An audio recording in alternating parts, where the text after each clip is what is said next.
I'm making a video on must-have items for a Renaissance Fair newbie. You're the Renaissance Fair newbie. You clicked on this video. That's right. We're gonna go through those items right now, and I'm not gonna talk like this the whole time. I want to, but I won't. I promise. That being said, I also do have other Renaissance Fair videos, like a video that is dedicated to getting the best Renaissance Fair experience for a beginner. I have that video.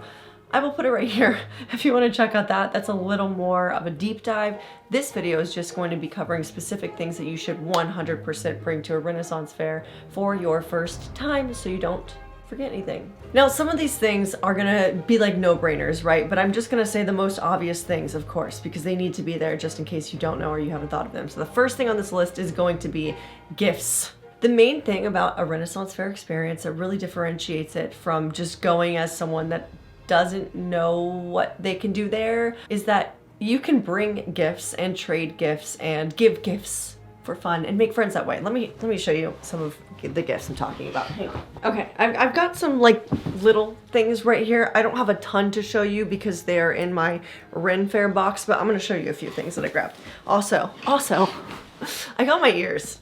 Should I put my ears on right now? Maybe I'll just do one ear. I'm half elf, just half. For gifts for a Renaissance Fair, you can make things, you can make little trinkets that you can hand out, and it doesn't have to be something expensive, okay? You could literally go and collect rocks. I've done this before. That's why I'm saying it. You could go and collect rocks, okay?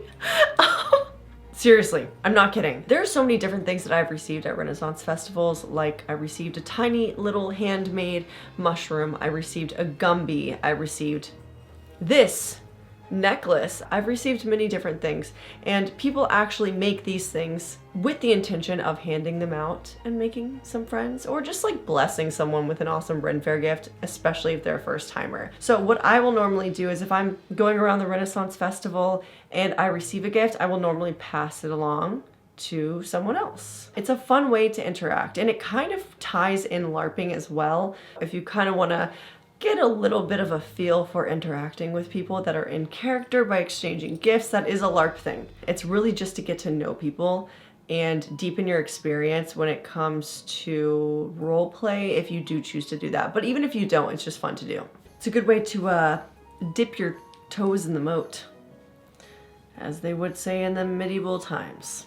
Also, I'm gonna put a couple of gift ideas that you can bring to the festival here on the screen, just so you have an idea of different things that you can make, little DIYs, so you know exactly what I'm talking about here and you're not confused in any way by me saying bring gifts. Next on the list is you're gonna wanna bring people that actually want to go. I know this isn't like an item, it's a person, I know, but I have to say this because truly, people can make or break your experience at Ren Fairs. I've been with different types of people before, some that were outgoing, some that weren't outgoing, and it truly makes a difference who you go with. If you go with someone that really doesn't want to be there, that's not interested in it at all, and is just bored the whole time, it's really gonna dampen your experience, just like if you were going anywhere. It's not just a Ren Fair, but like anywhere, you know? So make sure you find someone that really wants to go and enjoy the experience with you and get the most out of it. I would recommend going with someone very outgoing, more outgoing than you, even if you're super outgoing, because talking to people is the key to making Ren Fairs fun.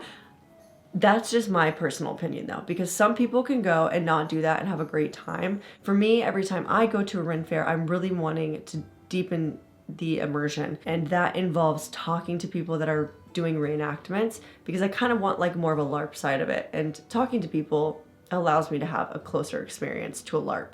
Would you like to go through the secret tunnel? Where is the secret tunnel? Okay, I need your help. Are you going to tell anybody about the secret tunnel? No. Okay, you'll know what to do when the time is right. Don't let me down. 1, 2, 3. Oh, secret tunnel, go, go, go! Colors are brighter. You're in a whole new world now. Welcome to the other side. Yay. Remember, it's a secret. Tell nobody. Again, all personal opinion.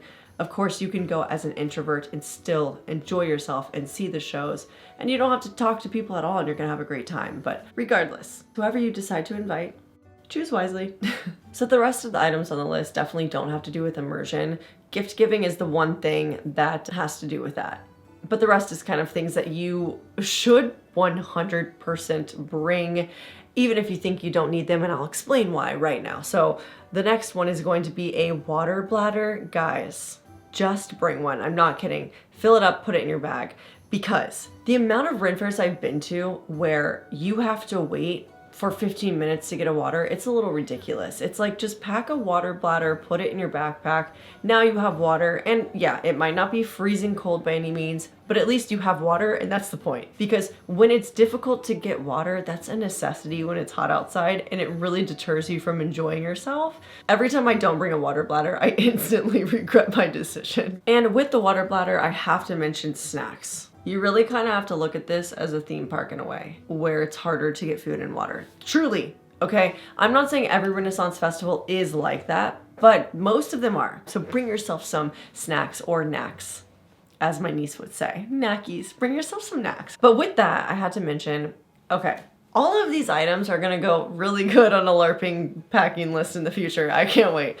But electrolyte tablets are a must. Because when you are roaming around in the heat all day, just in general, like, it makes such a huge difference just drinking one of those and dropping it in your water and chugging it. You'll feel instantly 1,000 times better. It's nuts. Because we're talking about the heat as well, I wanted to put a couple of things on this list to kind of combat the heat. And there's one thing specifically that I finally bought at my last LARP. And I had been wanting this for years, and it's a really simple one. It's an umbrella, guys. First of all, it's super easy to just get like a normal umbrella and make it look decorum, make it look aged. You could put ruffles on the outside of it, fringe, like literally whatever you want, DIY, or just get a black one that's plain. It's gonna protect you from the sun. It's gonna be so much better when you're roaming around, because a lot of the Ren fairs don't have shade. I've been to 7 Ren fairs now. At all of those, I would have loved to have had an umbrella. It's definitely a purchase you're gonna get great use out of. Rain and for sun, okay? Especially when you go to wait for shows like the Joust, you're gonna be sitting in the sun,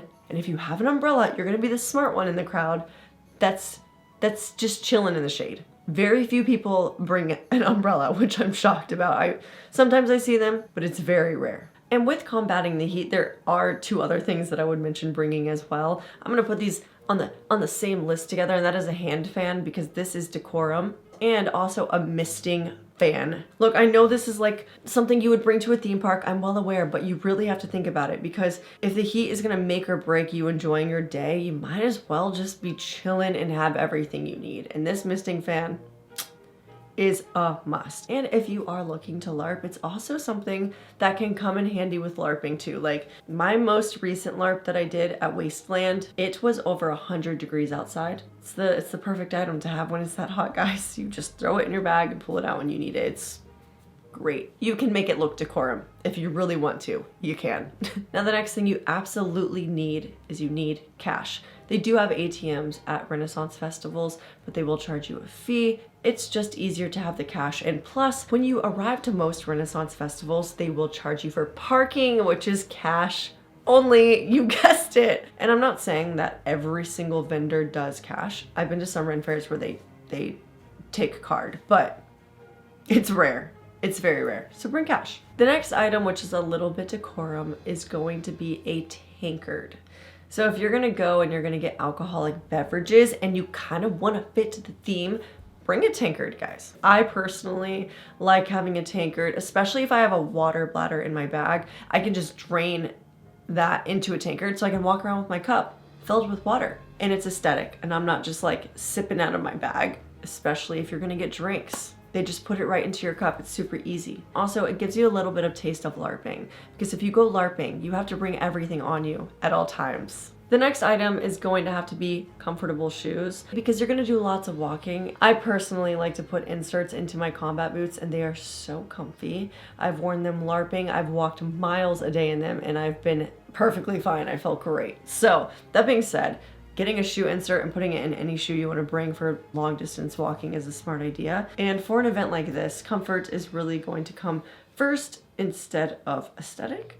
If you do not have any shoe that fits the theme of a Renaissance fair vibe, that's okay. Just wear a shoe that's comfy, that's gonna get you through the day, because comfort is more important. The next 2 items might not be for everyone. It really depends on your sensitivity, but sunglasses and a bandana to cover your face from any dirt, or even like a scarf to cover your face from any dust that's being kicked up, because I know for me, I'm very sensitive to that, and I'm very sensitive to sunlight as well. So a lot of people don't typically wear sunglasses at Ren fairs because it's not like decorum. Like if you're in costume, normally people won't wear sunglasses if they're in costume, you will notice. But I do, because the sun hurts my eyes. It be bright, okay? Plus, getting dust kicked up into your eyes also doesn't help at all. So having a bandana as well to keep dust from getting kicked up into your face is really helpful. I normally just like keep it around my neck, and if there's a lot of dust in one area, I'll cover my face. That's very specific, I know, but I have had it happen to me. So I just wanted to put that on the list in case you didn't think about it, just in case. Another really good item to have on hand is eye drops and chapstick. Eye drops for the dust getting kicked up, because most of the time Ren fairs are in an area with so much dust. Why? I don't know, it just happens. And chapstick for the obvious reasons, because we don't want chapped lips, right? The next idea is going to be a portable charger that you can just bring in your bag just in case, but you know, just to be prepared. Why not? Let's add that to the list. And the last two things on this list that you will need, they kind of go hand in hand because they are related to the sun. So obviously sunscreen. I think that goes without saying, but maybe not. Maybe you don't think about it. If you want to go more decorum, wear a cloak. I always wear a cloak because it protects you from the sun, it keeps you in the shade, and it's like open in the front, you know? Plus, if it ends up getting cold later, it keeps you warm. So it kind of does it all. It does it all. It's great. And I think it's a really nice decorum item that even if you were just wearing a normal outfit and you had a cloak on, it would look so cool. And the last thing on this list is bring your sense of adventure, okay? Because we're going to the Renaissance Festival. Renaissance festivals are truly what you make it. I say it so much, but you want to make sure you come there prepared to dive into whatever is around you, join in on the action, talk to people, make friends, see every show you can, try different foods, and be open to new experiences that the fair has to offer. You know, if someone asks you, hey, do you want to go through the secret tunnel? You say yes, sort of thing. So that is it for everything on my must-have items for a Renaissance Fair newbie. Wow, that was a mouthful. I hope that this gave you some helpful information for your next Renaissance Fair. If you have any questions that I did not answer here, or if you have any like other Ren Fair related videos you would like to see me create, let me know, because it's so helpful when I hear your ideas. Anyways, that's it for this video. I hope you have an amazing rest of your day, night, whenever you're watching this. And I'll see you at the next Renaissance Fair, hopefully. That's the hope. Oh, and stay weird. As always, stay weird. Okay, bye. I had a feeling thou would appear. I've crafted many Renaissance Fair videos here for you, my lord, my lady, full of jests and merry misadventure. So if you want to click on it, it's right here. Man, I just wish I could talk like that forever and people wouldn't judge me. Like, I would legit be put away if I did that, and it wouldn't be okay, you know? You know, this is what LARPing is for, in case you're curious. It's so you can do that and not be judged. Just saying. Okay, watch these.